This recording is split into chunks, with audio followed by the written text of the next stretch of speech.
Devki Steel Mills have provided quality building material with the widest range of associated steel products over the last 3 decades.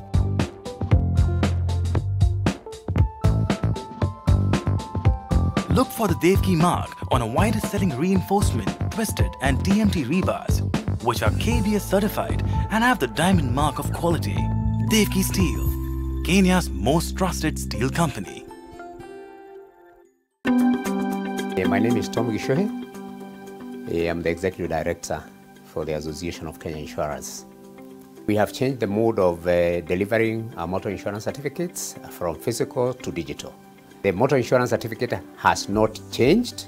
What has actually changed is the mode of delivery of the certificate from physical to digital. Now, the moment you receive the digital certificate, the next thing that you need to do is to get it printed using a color printer, cut it along the dotted line, and stick it on your windscreen. In the event that you would like to verify the genuineness of the certificate, what you need to do is to dial *352#. You can also download the Aki app onto your phone and use the app to verify the genuineness of the certificate. If by any chance you happen to sell your motor vehicle, it will be important that you contact your insurance company for cancellation of the certificate that you're holding. Otherwise, the buyer, the new owner of the motor vehicle will not be able to access insurance and insurance certificate until that process is completed.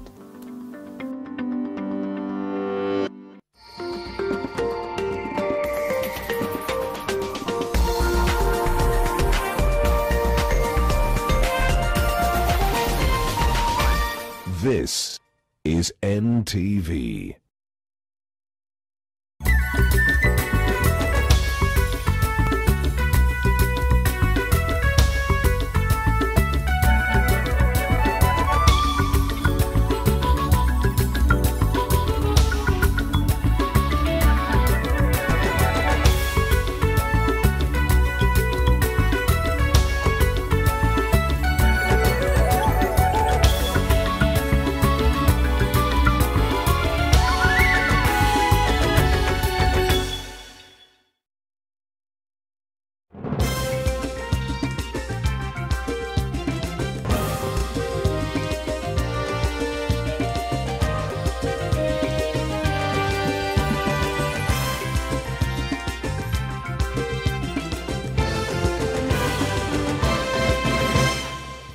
Jambo mtazamaji popote ulipo, mzimu wa sheria usawa wa jinsia umeamka na sasa unawatishia ama unatishia kuwatafuna waliopewa dhima kuitekeleza zaidi ya miaka 10 tangu kupitishwa kwa katiba mpya.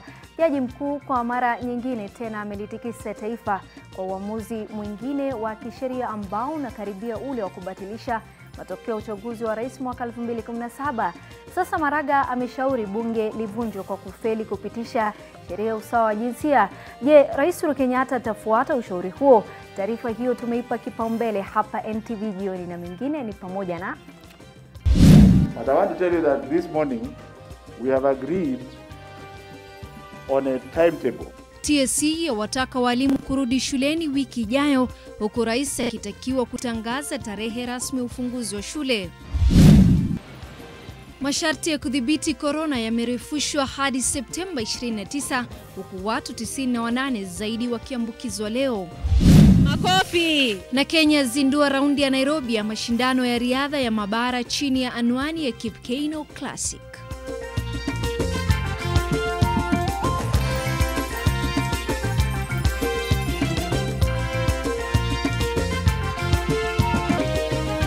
Mbashara kutoka jumba la Nation. Hii ni NTV Jioni na Kaltun Jama. Hujambo mtazamaji kwa mara nyingine na karibu papa hapa katika taarifa za NTV Jioni. Mkalimani wetu wa lugha ishara jioni hii ni Flora Ateno, na tuanzie taarifa yetu kwa ambapo Jaji Mkuu David Maraga sasa anataka bunge kuvunjwa kutokana na wabunge kushindwa kupitisha sheria usawa wa jinsia. Hatua kuvunjwa kwa bunge vile vile inaungwa mkono na chama cha wanasheria nchini LSK. Hata hivyo, spika wa bunge la kitaifa Justin Muturi anasema kwamba suala hilo linafaa kutatuliwa kupitia kura ya maamuzi. Mwanahabari wetu Seth Olale anatufungulia jamvi la NTV Jioni. Hatua ya Jaji Mkuu David Maraga ya kumshauri Rais Uhuru Kenyatta kuvunjilia mbali bunge la kitaifa inatokana na jumla ya kesi 6 zilizowasilishwa mahakamani za kutaka idara ya mahakama kuchukulia hatua bunge la kitaifa kwa kukosa kupitisha sheria ya usawa wa jinsia kama inavyotakiwa katika kipengee cha 261 ibara ya 7 ya katiba ya nchi. Kesi ya kwanza iliyowasilishwa na Margaret Toili tarehe 12 mwezi Aprili mwaka 2019. Kesi ya pili iliyowasilishwa na Frederick Gishanga Mbugwa tarehe 7 mwezi Mei mwaka 2019. Kesi ya tatu ya kutaka idara ya mahakama kuchukulia hatia bunge la kitaifa kwa kukosa kutekeleza sheria ya usawa wa jinsia iliyowasilishwa na Stephen Owoko na John Wangai tarehe 20 Novemba mwaka 2018. Kesi ya 4 iliyowasilishwa na Aoko Bernard tarehe 12 mwezi Juni mwaka 2019, huku kesi ya 5 ikiwasilishwa mahakamani na David Sudi tarehe 10 mwezi Julai mwaka 2019. Hatimaye kesi ya 6 iliwasilishwa na chama cha wanasheria nchini LSK tarehe 20 mwezi Julai mwaka huu. Bunge haijazingatia ule upana wa jambo ambalo linaitwa 2/3 gender rule, na nimemuomba Jaji Mkuu David Maraga ampatie rais wa taifa la Kenya Uhuru Kenyatta wasia kwamba basi bunge tulilo nalo ni bunge lisilo halali, livunjiliwe mbali. Aidha, kulingana na Jaji Mkuu David Maraga, bunge la taifa limepuuzilia mbali jumla ya amri 4 kutoka mahakamani ya kutaka wabunge kupitisha mswada wa usawa wa jinsia. Viongozi mbalimbali wa kisiasa na makundi ya wanaharakati wamekuwa wakishinikiza bunge kupitisha sheria hiyo. If Parliament fails to put in place legislation for realization of certain provisions of that constitution, it can be dissolved. So I don't know why nobody has moved to dissolve Parliament. Your Excellency the President, the Speaker of the National Assembly. Akimjibu Jaji Mkuu na kumkosoa Spika wa bunge la taifa Justin Muturi, kupitia taarifa anataka sheria ya usawa wa jinsia kushughulikiwa kupitia marekebisho ya katiba. We have all failed because remember in Article 1 the sovereign who has sovereign authority is you and me. We are the people who elect. Yeah? So what is it that I'm going to do even if you dissolve Parliament today? How are you going to ensure that the one there 2/3 gender rule is observed? It's not Parliament which is going to elect itself. It is the sovereign.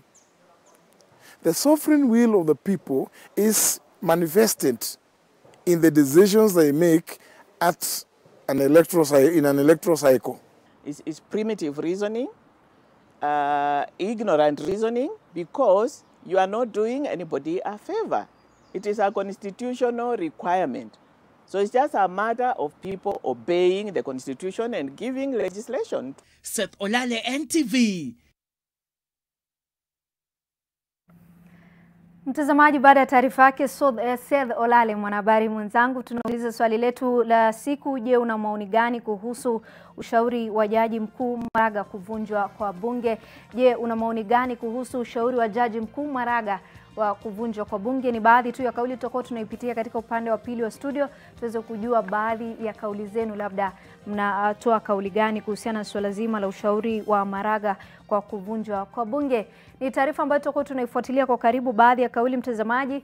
Na sasa tukizingatia mengine, ni kwa tume ya kuajiri walimu TSC imewataka walimu kuanza kurejea shuleni ili kuanza maandalizi ya kuwapokea wanafunzi punde tu Rais Uhuru Kenyatta atakapotangaza tarehe rasmi ufunguzi. Hili ni mojawapo ya pendekezo la jopo kazi la wataalam katika sekta za elimu ya afya ambalo limekuwa likikutana kupanga jinsi ya kufungua shule huku maambukizi ya COVID-19 nchini yakionekana kupungua. Leila Mohamed na taarifa kamili. Mchakato wa kurejelea masomo darasani ulioanzishwa wiki jana unaendelea wiki hii katika kikao cha washikadau wa sekta ya elimu ambao walifanya majadiliano ya kina kuhusu hatua salama ya kufungua shule, lakini kabla ya wanafunzi kurejea darasani, we are therefore now asking our teachers to report back to schools on Monday, the 28th of September, to prepare for the eventual opening of schools. We want the schools to be habitable. We have been visiting them. Most of them are in very good state. There are a few schools that have been damaged. Sisi kama walimu tunaenda tarehe 28. Swali ninalojiuliza mimi kama mwalimu, tunaenda kufanya nini? Wanafunzi hawapo. Kwa hivyo waziri profesa angetuambia tuende na slasha na jembe tuende tufieke shule au vipi? Kwa sasa Waziri Magoha anasema ataendelea kubana kifuani mwake siku kamili ambapo masomo yatarejelewa, ila hatua ya kuwaita shuleni walimu ni ishara tosha kuwa masomo yatarejelewa kabla ya Januari mwaka 2021. Aidha, wanafunzi wataanza muhula wa pili wa masomo ya mwaka huu ambayo yalikatizwa wiki chache kabla ya muhula wa kwanza kukamilika. Japo walimu wanatarajiwa kurejea shuleni Jumatatu tarehe 28 mwezi huu wa Septemba, Wizara ya Elimu inasema kwamba masomo hayatarejea darasani hadi pale mikakati iliyowekwa itaweza kuwasilishwa kwa Rais Uhuru Kenyatta ambaye anatarajiwa kutangaza siku ambayo wanafunzi watarejea shule. But I want to tell you that this morning we have agreed on a timetable.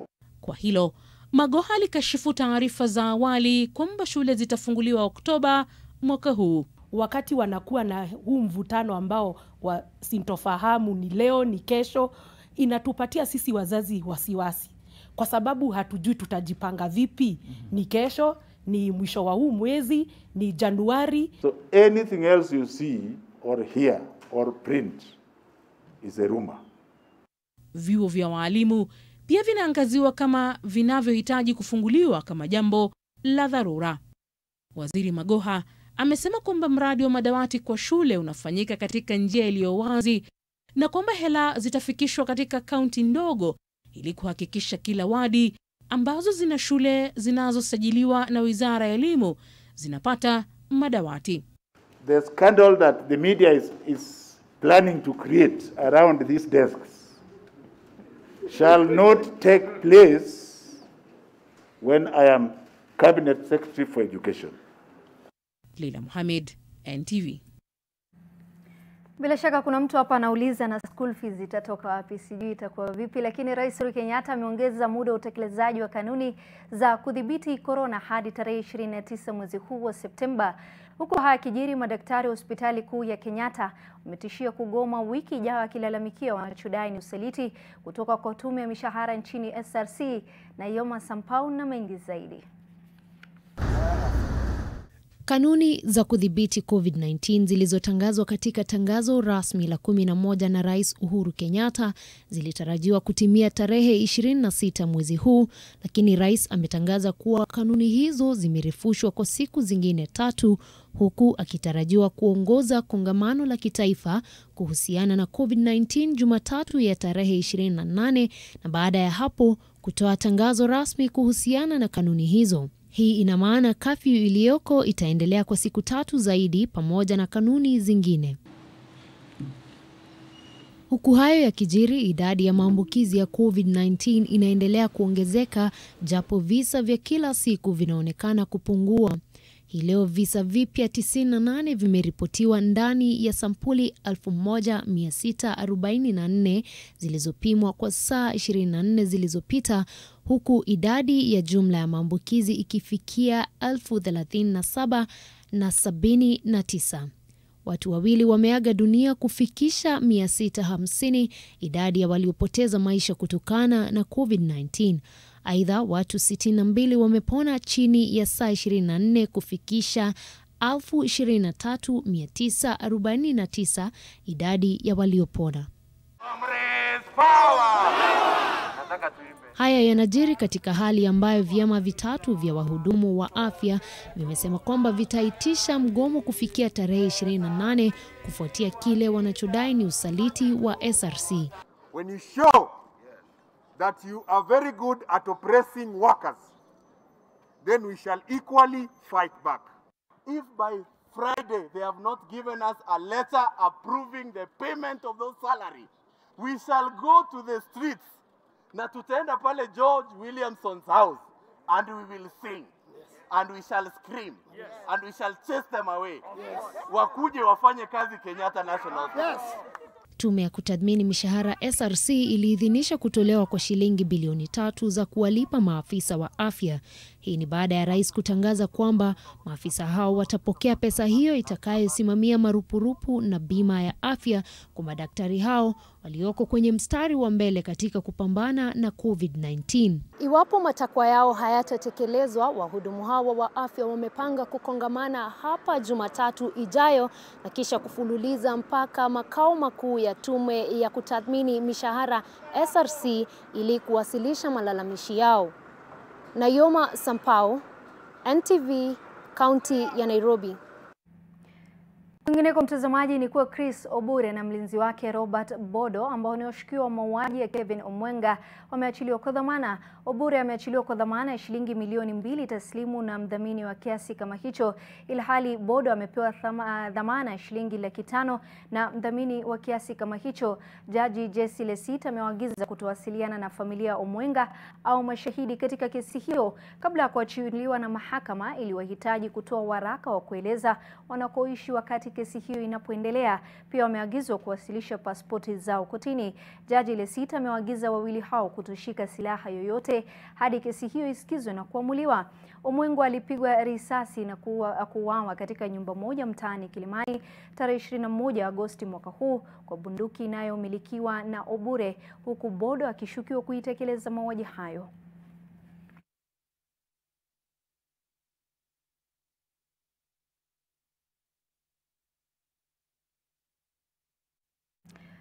Mtazamaji, dakika zimekatika 12 baada ya saa 1 kamili saa za Afrika Mashariki. Tunakwenda mapumzikoni katika awamu ya kwanza ya NTV, ambapo tutakuwa tunarejea na baadhi ya kauli kutoka kwa watazamaji wetu. Kumbuka tunauliza, je, una maoni gani kuhusu ushauri wa Jaji Mkuu Maraga wa kuvunjwa kwa bunge? Tunakwenda mapumziko, mengi zaidi hapo baadaye.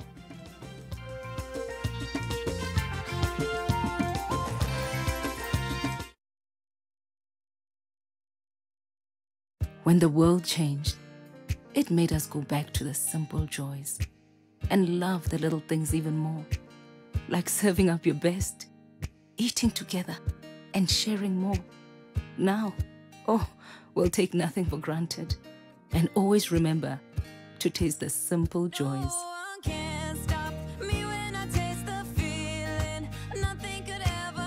Coca-Cola, taste the simple joys.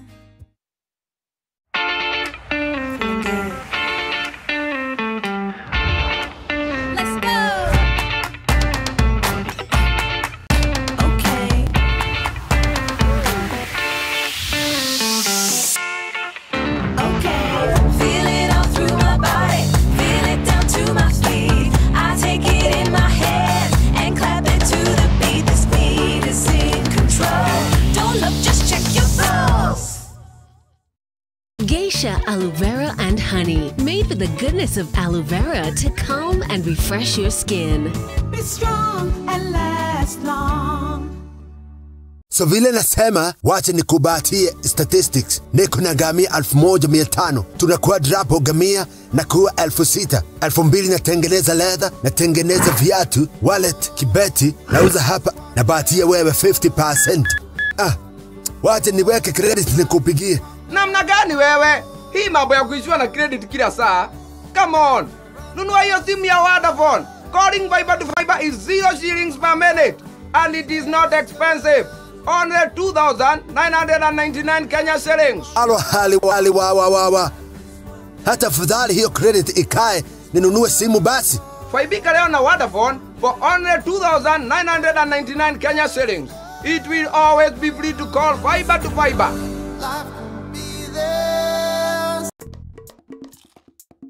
All day, we expect our mouth to do all kinds of things. That is why it needs all-round protection. New Oral-B Pro Health toothpaste. Its advanced technology helps prevent both tooth holes and gum problems that can lead to tooth loss. It strengthens your teeth, giving them all-round protection. Because your mouth is doing more than you think. New Oral-B Pro Health. All-round protection for your whole mouth.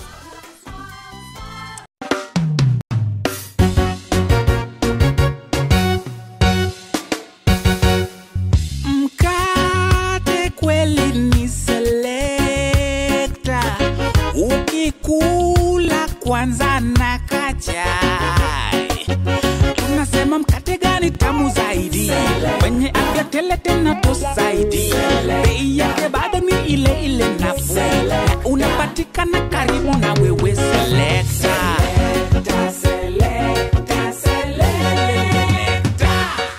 Mkate ni Selecta. And now, Selecta comes with free Zesta jam for a limited period of time. We're going in. Mobile, we have multiple confirmed dead. What's going on? I don't know. Some apartment building in LA. It's good we're flying away. Sir? Sir, you're gonna have to stay still, okay? Why are we stopped? The tower's not clearing us for a gate. Why? Won't tell us! Captain! Get off the plane! Now! That door will take you to tarmac level. This has never been locked before. Lockdown. Attention Flight 318. You're now under quarantine. Do not attempt to leave. Welcome to Garden of Joy in Machakos by Optivan. This is a gated community that is strategically located only 7 minutes drive from Komata. The title deeds are ready. Call us today on 0790 300 300.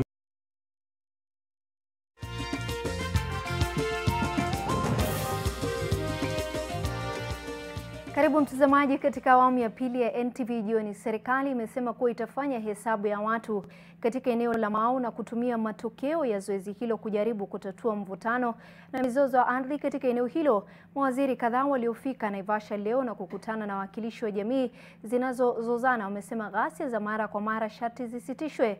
Ruth Sarmoi na maelezo zaidi.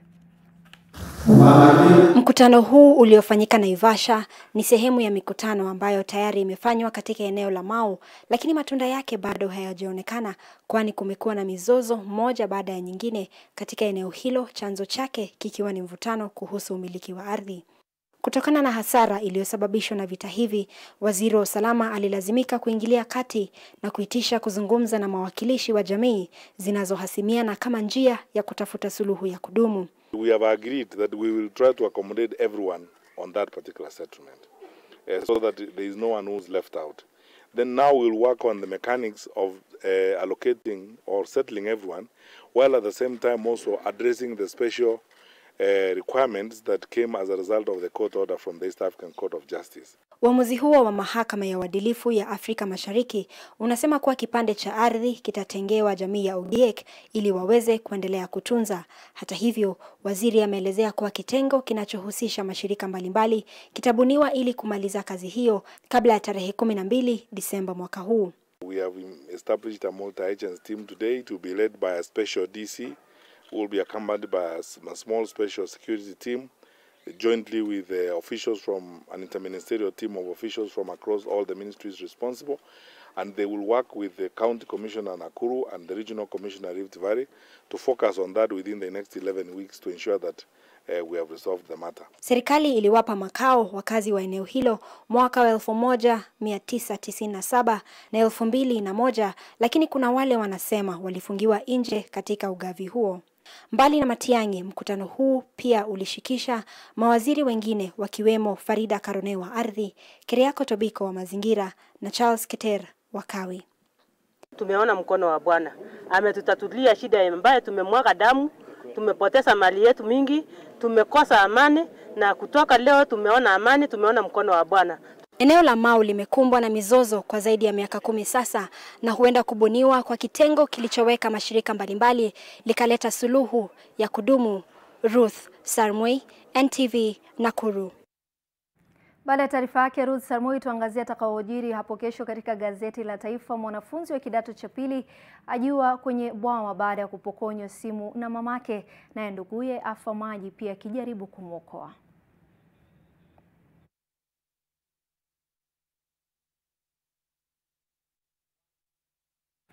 Mtazamaji, awali tulikuwa tumekuuliza, je, una maoni gani kuhusu ushauri wa jaji mkuu kuhusu kuvunjwa kwa bunge?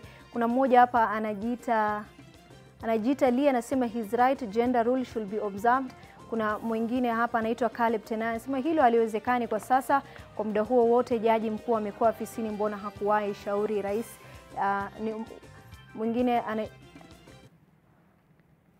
Mwingine anajiita Governor Wambia, anasema not appropriate at this moment, let them bring this in BBI.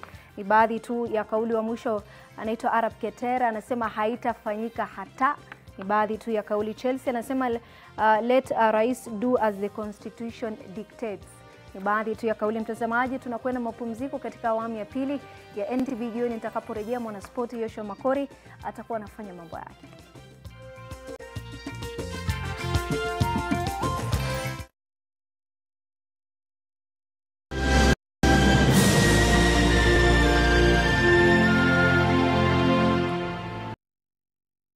Safaricom iko na 500 MB free kila siku. Get 500 MB free kila siku and never miss a moment. Dial *544# to activate your offer. Browse bila was on Kenya's best network. I help women find independence by training them in fish farming. It's tough on my back, joints, and can cause headaches. Panadol Extra relieves multiple types of pain. Panadol Extra, now with new Optizorb technology to fight multiple tough pains with 3 times more pain-relieving medicine in the first 30 minutes when you need it most. Seeing them support themselves makes any pain worth it. If symptoms persist, seek medical advice. Do more to protect yourself and family from viruses that remain on the clothes. Separate laundry that has been exposed and do not shake to minimize the possibility of dispersing the virus through the air. Soaking your laundry in water and hand washing powder does more to kill germs than just a normal wash. After washing, dry your clothes in direct sunlight. They say we do the expected. We say we're more than you expect. Sunlight, more than you expect.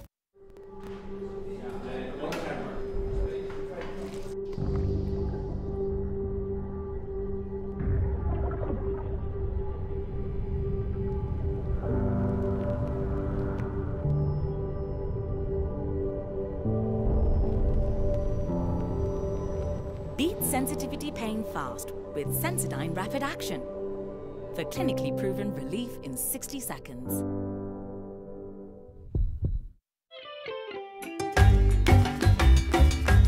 For more than 10 years now, One Acre Fund has worked with farmers across Kenya to give them access to quality seeds, fertilizer, and farming inputs through affordable financing options. To find out how you too can join the 1 Acre Fund program, dial *689#. 1 Acre Fund. Mkulima Kwanza.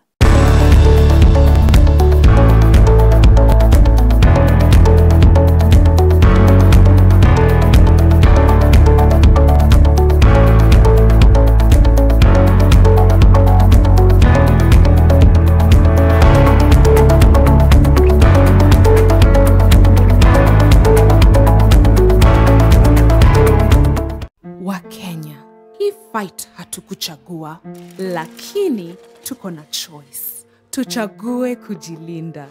Tuchague kuprotect familia zetu. Tuchague usafi. Kuosha mikono. Kuosha manyumba zetu. Ndio tulinde watoto wetu. Na tuvae mask. Future yetu iko mikononi mwetu. Kenya, let's do it for the ones we love. The Dettol range is available on Jumia. Shop safely and conveniently today. Karatina University wishes to announce to all new and continuing students that lectures of the first semester of the 2020-2021 academic year are ongoing. New Students University joining instructions and details on creation of e-learning account for all students are on the university website. Payment of requisite fees is a requirement. For more information, visit our website on www.karu.ac.ke. or contact us on the details on your screen. Karatina University, inspiring innovation and leadership. Hello? Dude, United on fire. United? Rashford is unstoppable. Tell me you have NTV, Eddie. Do you know that I get more than 20 live matches on any given week from the best leagues in the world? La Liga, Serie A, the Champions League, the Premier League. Oh, what about that? Do you have Premier League? No, we don't have that. Eddie, if you're going to spend your money, spend it on the best football in the world. Dial *423# to buy a DSTV HD decoder for only 1,999 shillings.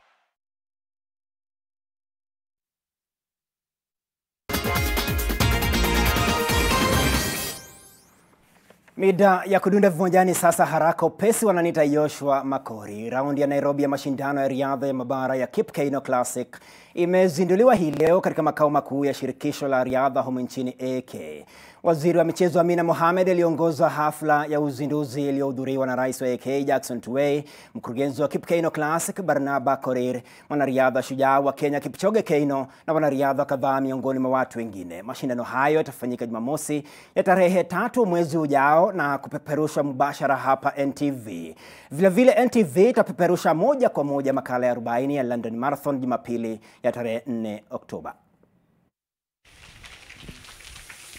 The Kipkeino Classic, expected to convene more than 150 elite competitors, is yet another huge leap in appreciating Kenya's ability to host mega sports events.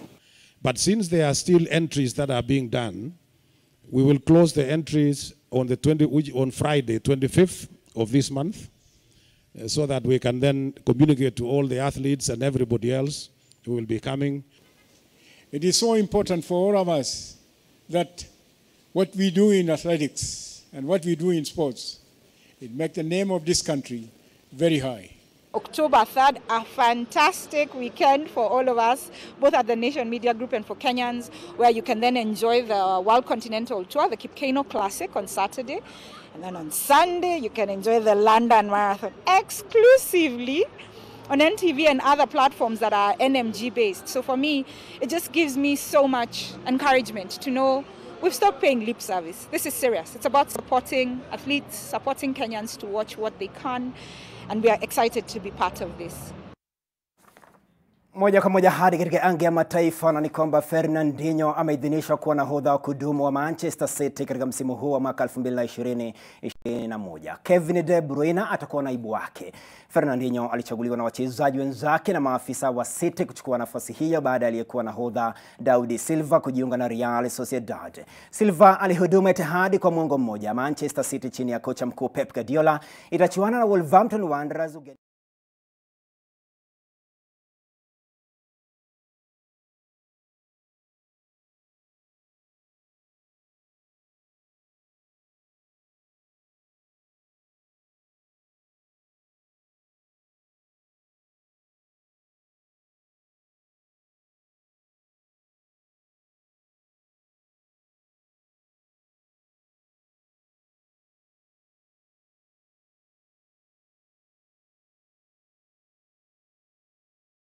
Siku. Tutiane kwenye mboni kesho, kwa heri.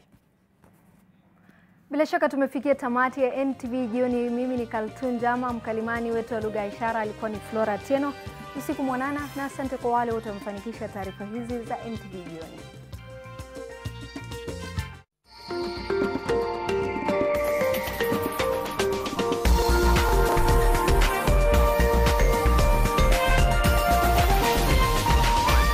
This is NTV.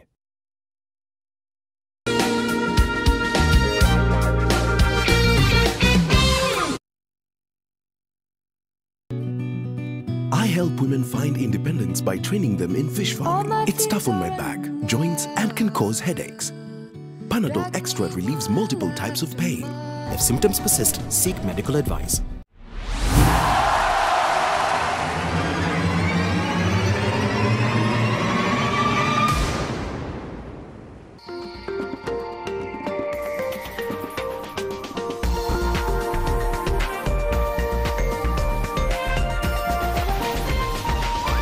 NTV, turning on your world.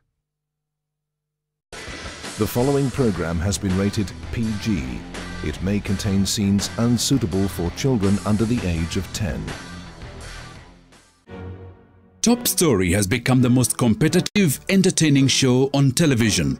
A team of 3 from 25 universities, driven by the need to produce the top of the most memorable moments of the Top Story journey.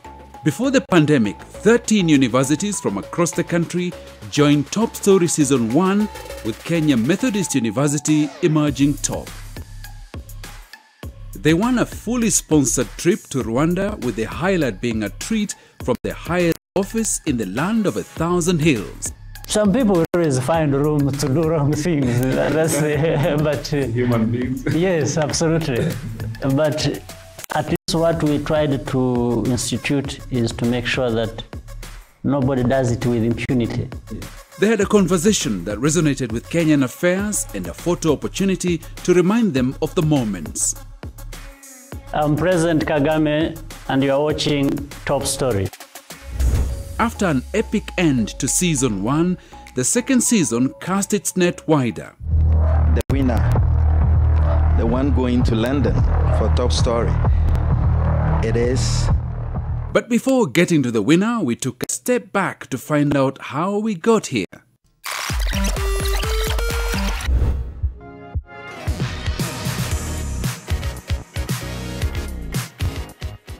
I'm excited to be here in this competition, and maybe I'm expecting to gain some skills. Hello and welcome to Top Story Season 2. You'll be trained, you'll be tested, and you might probably cry. We'll be quite tough on you. These are mainly final year students, so they are basically journalists in the waiting. At Top Story, they'll actually train the contestants on how to verify news, on how to gather news online, and basically how to break and ethical practices when gathering news. My task is really to give them the nuts and bolts of what to expect when they leave the classroom and venture into the field of journalism.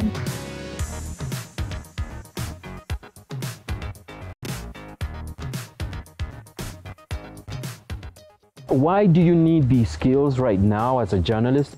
You're getting to a place where there's a lot more pressure on the journalist. The journalist has to be a cameraman. The journalist has to be a sound man. The journalist has to be the reporter, writer, script person, the person doing the piece to camera. The journalist has to be the video editor.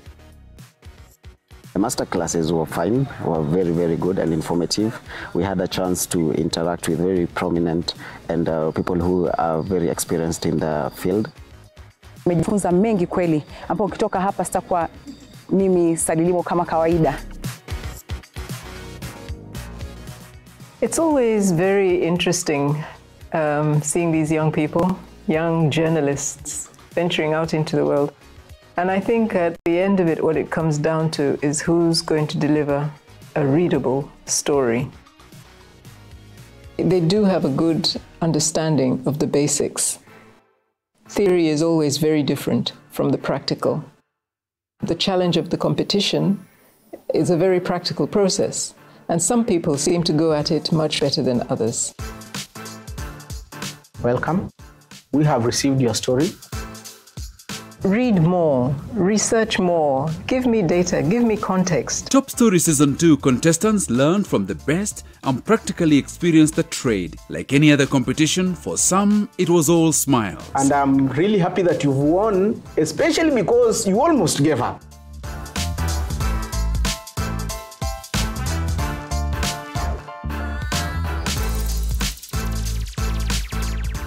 For others, it was the end of the road. We have killed your story.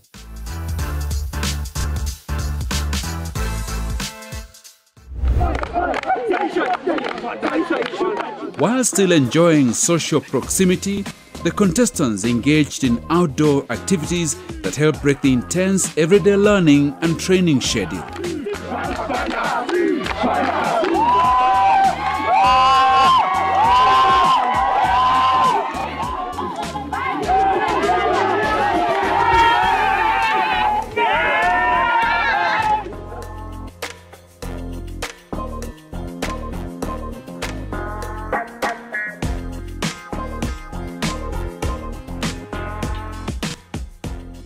After the fun moments, everyone got back to the business at hand.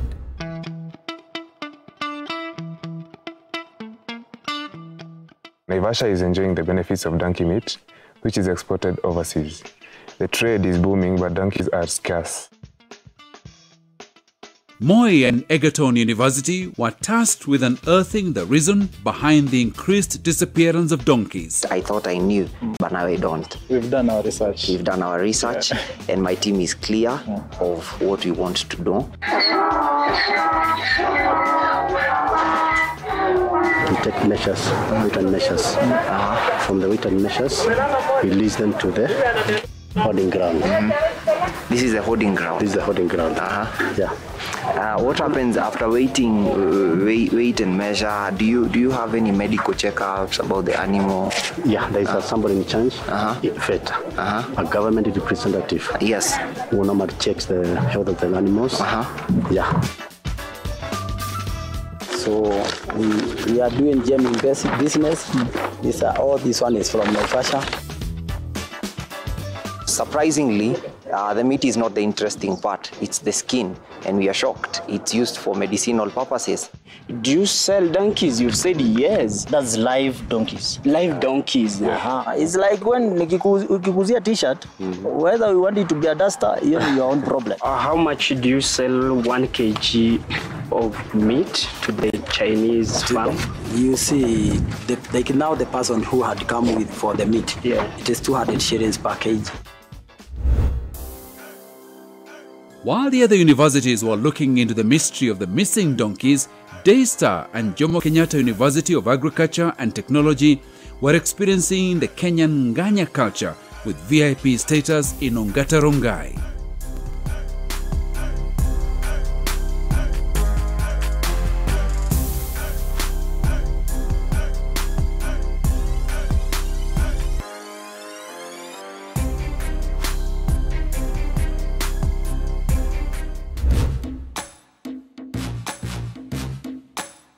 A huge number of Kenyans own electronic devices, but what happens at the end of the device's shelf life?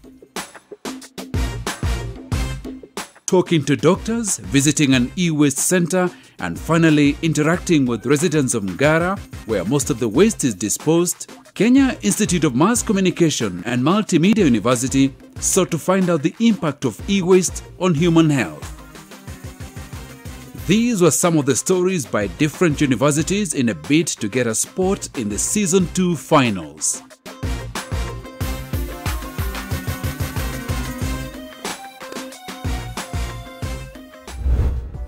As the competition progressed, the tasks became more intense. Africa On Air decided to send us an email with instructions entailing the competition, the level of the competition.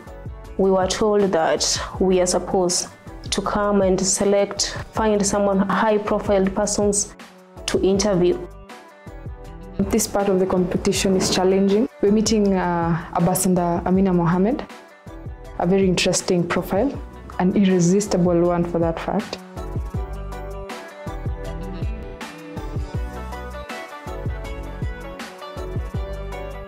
There's a lot of info, especially on the negative stories about the CEO. We wanted to, one, confirm most of those stories, ask from a personal point, so that at least we know from him what is the right information. We'll go direct. We're not going to beat around the bush. We're just going to attack until he comes. You've received love and hate in equal measure. How have you handled that personally? I'm used to bashing. I've been in public life for almost 22 years right now. I've been covered positively and negatively. You know, in all interviews, you want to meet someone who can talk, someone who is willing to share. We are scared if this person is not going to be open enough, then it's going to be like a block on us. I hope a person like you, Innocent, I would have an opportunity to coach and mentor you. You continue to enjoy the age of 23 when you have a mind and a brain of a 50-year-old man. I think the person who interviewed Abbas from our team gauged his emotions depending on the story that Abbas was giving him. What does your typical work day look like? Typical day for me, 6:30 in the morning, leave the office around 6 in the afternoon or in the evening. But 24/7, 365, you're on call and you can be called anytime, anywhere. Our main element in our interview was having a conversation with this person as opposed to just going through the questions that we had. Every experience I've gone through has allowed me to go to the next level. It has allowed me to grow. It has allowed me to know that, things are not rosy all the time.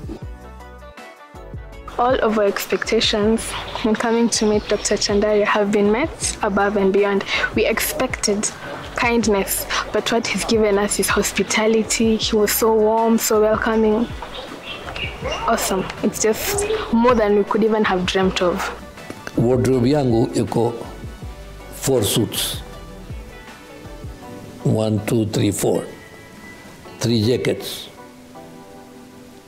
Bas. And it was nice to hear what the interviewees thought about the contestants. I think the questions were straightforward. I think I gave as honest as I could what I needed to give. The insights in the questions, they seem to have really thought of which questions would bring out. From the brief of what they wanted to achieve, I think they were spot on.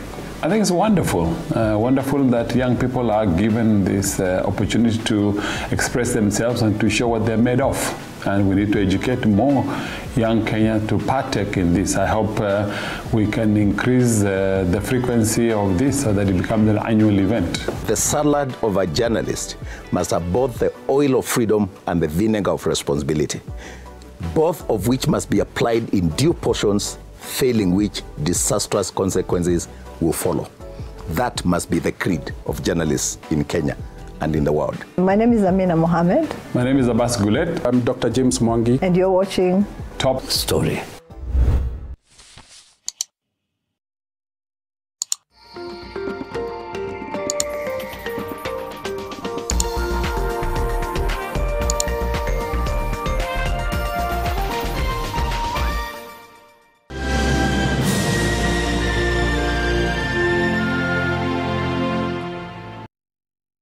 Safaricom iko na 500 MB free kila siku. Get 500 MB free kila siku and never miss a moment. Dial *544# to activate your offer. Browse Pilawas on Kenya's best network. Boy, eta pare. Simama pare. Leo umenifanya niamini mtu anaweza mea ndevu kwa magoti. Hi everyone. Welcome to the ITEL online launch. My name is MC Jesse. And we would like to tell you more about the ITEL brand. New ITEL. S16 series, 6.3 dot notch screen, AI selfie 2.0, gallery door, 2GB data bundle. ITEL TV, the earbuds, IFE 11 super slim power bank, the extension strip. Let's join ITEL to enjoy a better life. Disinfect and protect your home with Jick. Jick kills 99.9% of illness-causing germs. Disinfect floors, kitchen and bathroom surfaces, and wash white clothes, towels, and dishcloths with Jick bleach. Just Jick it.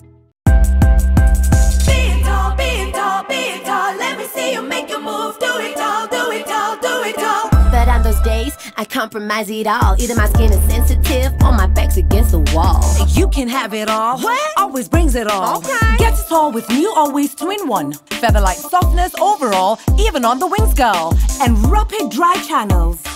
Let me see you make a move. Be it all, do it all, have it all. Always. We are the generation of change. When they flip and roll and start to crawl away, tape diapers can be hard to put on. Then it's time for all-round fit Pampers pants. Easy to pull on even when they're moving around for a great fit and up to 12 hours of dryness. And easy to remove. Just tear the sides, lift away, roll up the pants, and you're all done. Now available in size 6. Pampers. Love, sleep, and play. I have to admit, I didn't like Sukuma Wiki when I was growing up. But now, I've created a way to make Sukuma Wiki tastier and meatier. I simply add 2 Royco beef cubes, and the end result is a rich, meaty flavor. And today, I have brought along my harshest food critics for a taste test. My kids.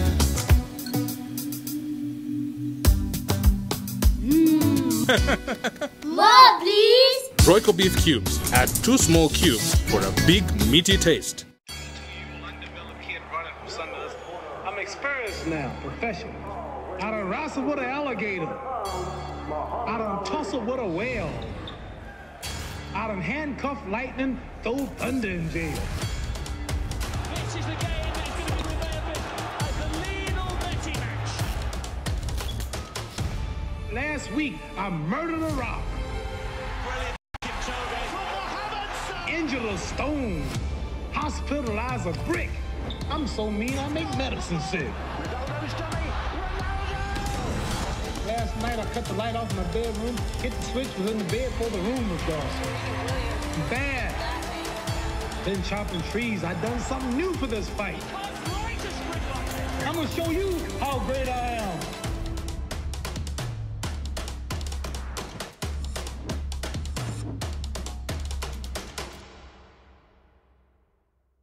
Geisha coconut milk and honey, enriched with coconut milk for soft and moisturized skin. Be strong and last long.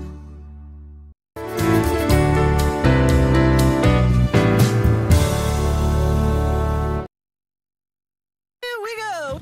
It's time to kickstart your smart and give your brain a mega boost with DSTV. There's oodles of mind-blowing channels for kids young all together now.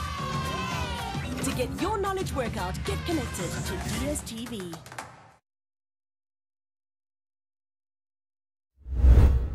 After making it through to the finals, 4 universities had one more task to determine the winner of Top Story Season 2. Kwangu ili maji imwagike kwa tap ni kitu 5 years back.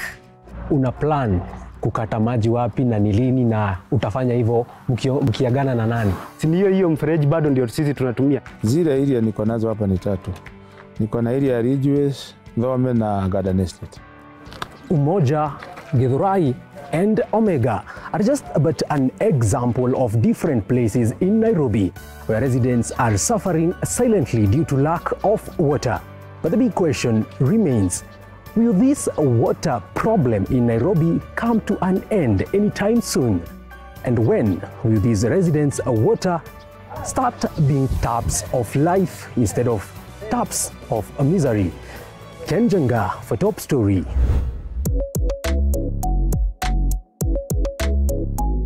This dump site, more commonly referred to as Mukuru, has been active for over 30 years despite a 14-year shelf life. Initially, it was meant to hold 500,000 tons of garbage, but currently holds over 1.8 million.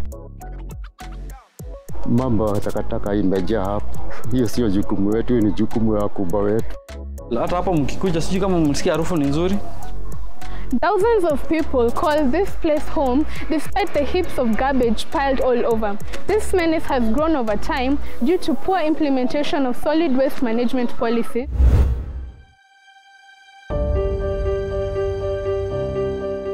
A hawker is a person who sells wares from one place to another. Those who you see in CBD are not licensed. Governor wetu Mheshimiwa Sonko alisema kuna nyumba hii ya KPCU. Alisema hiyo nyumba kuna uwezekano county inunue hiyo nyumba ndio hawkers watose wawekwe hapo. The county government has a plan to bring them together, register them, okay? As the saying goes, where there is congestion, there's likely to be business. And as we can see in the Nairobi CBD, the hawkers are making that into good use.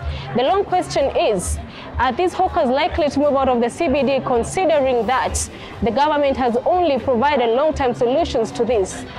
Faith Ikazi for Top Story, Nairobi.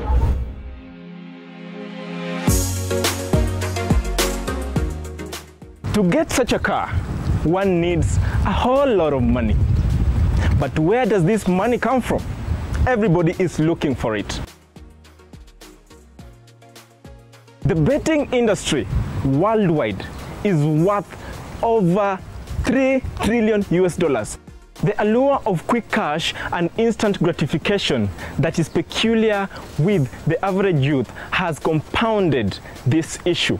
The problem we have is that we have companies who are obsessed with super profits. At the moment, we can't avoid the avenue of amending the law to live up to the expectation of the realities prevailing. The question that now remains, are we going to let our country drown into this vice, or are we going to do something about it? Reporting for Top Story, I am Stephen Oduor. After some nerve-wracking fieldwork, it was time for judgment. At this point, everything was still fine and the students had a face-to-face meeting with the judges. The source told us, actually, these guys are so dangerous, so there's no way you're going in with the cameras to record. It's good for a journalist not to always run after danger, but to not shy away from important stories, even if they might appear dangerous. I was now about to press the stop button. I had somebody next to me and he was like, "Kwa nini unatu record? Why are you recording us?" So do you guys think that the angle that we took was okay, or bring out the dilemma? But I have to understand the structure of your story, what is actually happening, what you're saying first. This was my first time doing a news story. I've always been into so much of production, graphic design and all that. And I feel like getting lessons from experienced judges like you gives me an opportunity to also learn something new. As long as you apply some of the things that you learned, then you stand in good stead of really becoming very good journalist. So my congratulations. But don't forget your basic story structure so that it is clear. You know, the basics of the who, what, when, where, why. Those are the building blocks of a story. And of course, then you have to bring in the human characters, you know, so that the story is relatable. I feel like we should have given more thought into how we package the story, because all of the shots and all of the information you're saying was missing. We actually had it. It's the first 3 seconds. If it doesn't grab you, you're going to press forward. Yeah, or just skip it. The winner, the one going to London for Top Story, it is Mount Kenya University. The celebrations were lit as hugs were allowed, kisses, high fives, and anything you could think of just to celebrate the grand moment. Congratulations to MKU. Mount Kenya University won. That was one of my best nights. On the stage, we were all cool after we pronounced the winners. It was all good. But I remember that night, I cried a lot. I spent almost an hour in the bathroom because I remember the moment, you know, the struggles, the sleepless nights, you know, the research. Then that night, it was all over. The competition was stiff. Trust you me, we didn't know we were going to win Top Story. You can imagine amongst all 20 universities and emerging the first. Trust you me, we didn't know we were going to win this thing.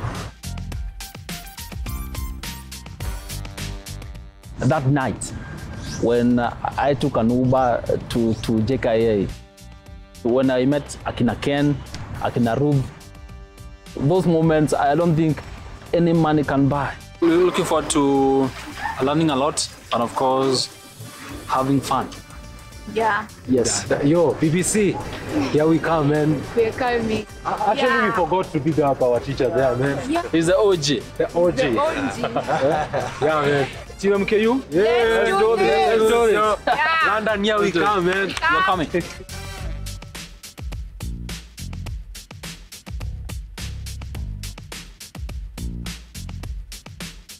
When we landed at Heathrow, that was the moment we were waiting for. From the scenic sights of London to a visit to a popular radio network in the UK, the Top Story winners were rewarded with an opportunity to share their views with millions of colorful radio listeners. Hey, nakwambia sasa now when we got that opportunity ya ku present, hey, karibu nianze hata mimi kutoeng bana. Felt so good knowing that now the whole world is listening to you. I've always wished for that day that I'll be in the radio, and then I say my name. My name is Ken Jenga Amboyo, or rather, if you want, you can call me Ken Wonder. After colorful radio, the next stop was Al Jazeera Bureau in London. When this channel was launched in 2006, there was a different vision. They were going to do 12 hours a day from Doha, and they had 2 other broadcast centers. The trip to London, visiting Al Jazeera, and meeting with Gisbert, the investigative journalist who used to do stories in the war zones. Just him talking to us, telling us how he does stories, and even how he quit. And I asked him, is it that you fear death so much that you decided to quit? And he said, it is his son who made him quit. So talking to him was a highlight. And him telling us, if you're not ready to partake in investigative journalism, then don't.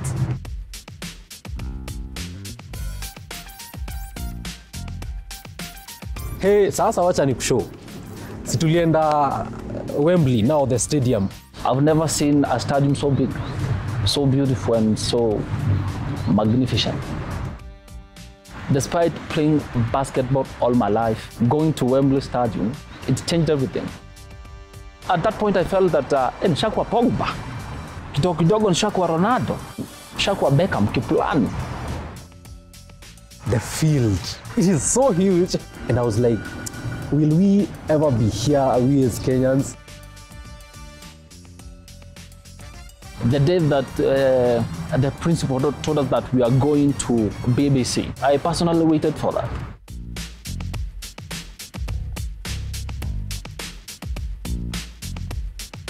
After we went to the BBC, I almost shed tears after I saw the screens, people working, connecting the whole continent into one.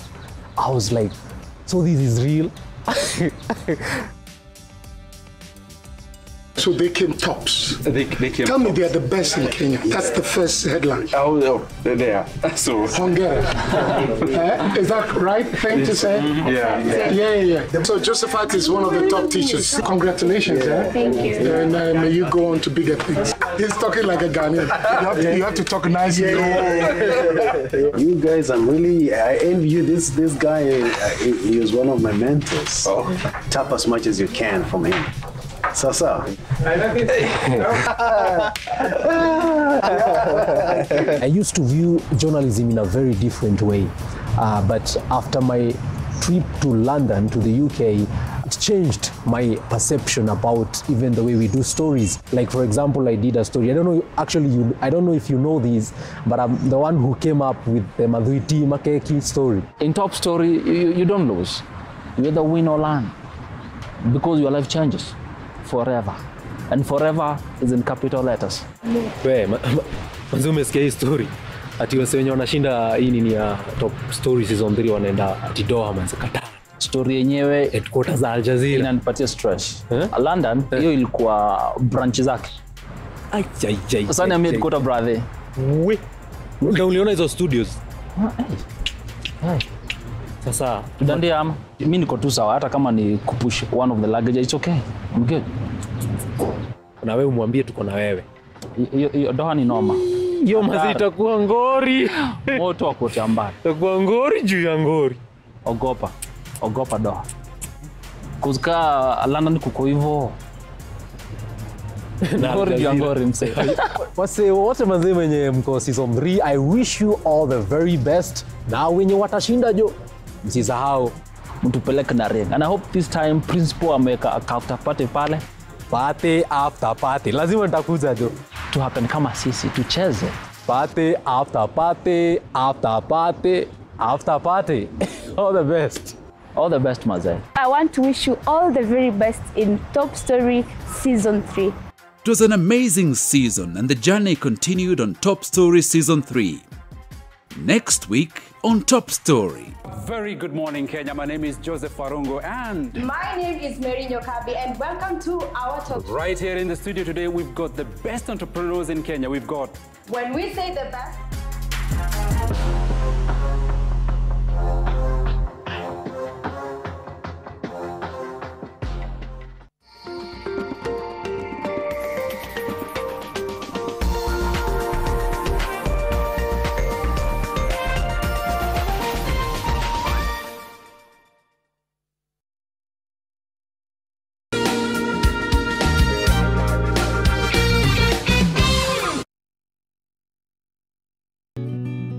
I help women find independence by training them in fish farming. It's tough on my back, joints, and can cause headaches. Panadol Extra relieves multiple types of pain. If symptoms persist, seek medical advice.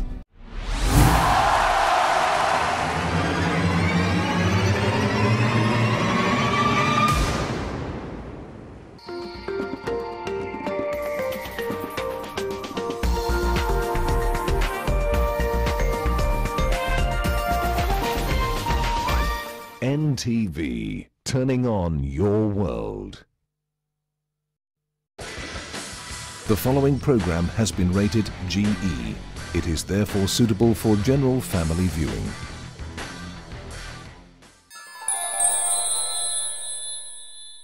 Hello and welcome to Nighttime Tales. My name is Grace Kirapa and today we're reading a book, Letters. And the book was written by Claire Verbeek and it was illustrated by Kathy Fick. Last week, I received a lot of letters. On Monday, my doctor wrote a letter to my teacher. Tabisile is sick and she must stay at home. Tabisile's first letter was a doctor's note. Why do you think the doctor said Tabisile should stay at home? I think you're right. To help her get better and to protect others from getting unwell. And on Tuesday, I got a letter from my class. And they wrote, "Get well soon, Tabisile." Tabisile's second letter was from her classmates. Can you see what pictures Tabisile's class drew on her Get Well Soon card? Can you see the pictures of Tabisile's friends? Can you see the tree and the flower? We can also see Tabisile's school. And it looks like the sun is coming out from behind a cloud. And on Wednesday, I got a letter from my best friend. I drew this picture for you. Love from Dudu. Tabisile's third letter is from Dudu. What did Dudu draw? I think the drawing is Dudu bringing flowers and a balloon to Tabisile to help her feel better. Dudu is such a good friend, Tabisile's best friend. And on Thursday, I received a final letter, just from my mother. Tabisile's fourth letter is from her mother. We all like receiving letters from our parents. And that's the end of our very, very short story. And apart from the fact that it's very short, what lesson do we learn? Oh well, letters do have a way of putting a smile on our faces. If you have a friend, maybe they're unwell, maybe they're at home, maybe you miss them. How about you write a letter and let them know how you feel? Thank you so much for staying with us, and until next time, have a good night. Bye-bye.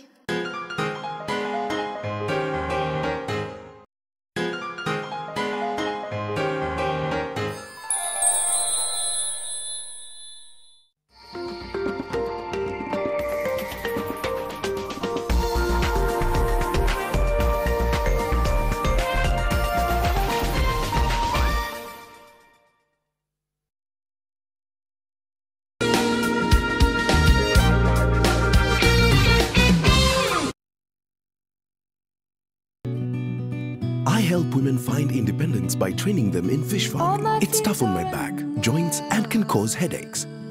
Panadol Extra relieves multiple types of pain. If symptoms persist, seek medical advice. Dad, all my friends are sick. How did this happen? It's flu season. Is it possible for everyone in the world to get